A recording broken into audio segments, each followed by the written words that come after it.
সময় আসছে আমাদের বাংলা ছবির জন্য। আর এটা সাকিব খান যে এত বড় মুভি করবেন এটা কি কেউ কল্পনাও করেছিল?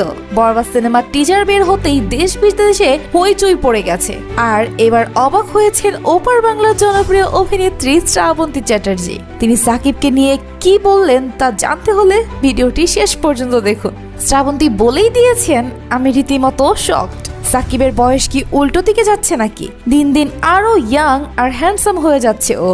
আমি তো ওর লুক দেখে একদম ফিদা হয়ে গেছি। তো দর্শক ভাবুন তো, সাকিব খানের সঙ্গে শ্রাবন্তীর প্রথম সিনেমা ছিল ভারতীয় বাংলা ইন্ডাস্ট্রির জন্য এক বড় চমক। এবার সাকিবের লুক পারফরমেন্স দেখে শ্রাবন্তী পর্যন্ত অবাক। শুধু শ্রাবন্তীই নন, বলিউড থেকেও অনেকেই সাকিবের বরবাদ নিয়ে আগ্রহ দেখাচ্ছেন। সাকিব নিজেও দারুণ খুশি। তিনি জানিয়েছেন, এমন প্রতিক্রিয়া পাওয়াটা সত্যি স্পেশাল। তাহলে ভাই, আপনি কি বলবেন? সাকিবের এই নতুন লুক আর সিনেমার টিজারটি আপনার কাছে কেমন লাগলো অবশ্যই কমেন্টে জানাবেন। আর আপনি যদি এখনো সাবস্ক্রাইব করে না থাকেন আমাদের চ্যানেলটি, তাহলে এক্ষুনি সাবস্ক্রাইব করে ফেলুন।